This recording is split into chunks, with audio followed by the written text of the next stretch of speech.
Yeah. I mean, Chinatown has historically been an immigrant receiving area, so it's been a gateway into the U.S.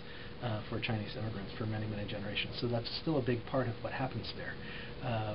But Chinatown is under, I call it contested terrain, because it's under a lot of stress from many different factors. So there have been a huge change in the economic activity. The garment industries were pretty much wiped out after September 11th as Lower Manhattan was closed off. So the loss of 10, 15,000 jobs in the Chinatown area that were filled by Chinese women workers. Those have been relocated out to Sunset Park in Brooklyn, but mostly outside the New York City area. So that's a big loss. And just the entire loss of the World Trade Center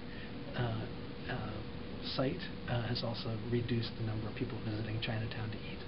So that's also been part of a downward economic pressure.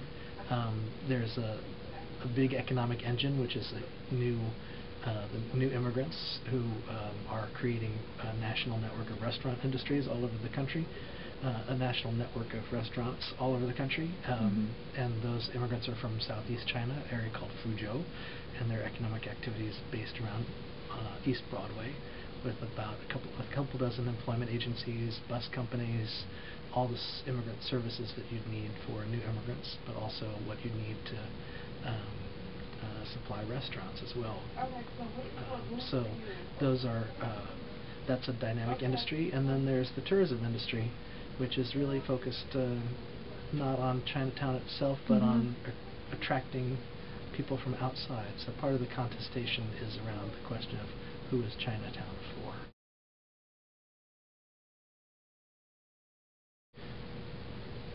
Well, I mean, Chinatown is one of the last communities, it's probably the last neighborhood in Manhattan to face the gentrification pressures. And so it's very intense right now. And so it's the land values are very high, so there's a lot of pressure on long-term landlords to sell, and a high return on sales. So, but their ability to sell is often limited by, if it's a residential building, oftentimes they have long-term residents are protected by New York City rent stabilization or rent control guidelines. So there's intense pressure on tenants to give up those properties. There's harassment, not providing hot water, not providing heat. There are attempts to offer cash payments to people to move out, which are never a good bargain in the long run. So there's a lot of, because of the high real estate values, there's a lot of pressure on landlords, and a lot of opportunity for landlords to convert properties into more money. So there's a lot of pressure on housing. So that's there's also building affordable housing in Chinatown is very difficult, because what qualifies for an affordable median income is so low. I mean, the median incomes are quite low in the Chinatown area, so it's hard to build new buildings through a private developer process that would have apartments that could be rented by the people who currently live there. So one of the problems in the Chinatown community is that there's very little communication between the Fujianese leadership or community members and the Cantonese. Even something like the Chinatown Working Group process that's been in place for about 6 years, there's very little participation of people from Fuzhou, and I would say that the Fujianese are the majority population in Manhattan's Chinatown. So that they're not represented well. Plus, many Fujianese first-generation people tend to be from rural areas. English is a third language, after Fuzhou dialect, Mandarin, English, and they may be very unfamiliar with how an urban environment like this works, or a city like that. How do you know where to even engage in the politics of Chinatown? Also, political activity can be limited by economics.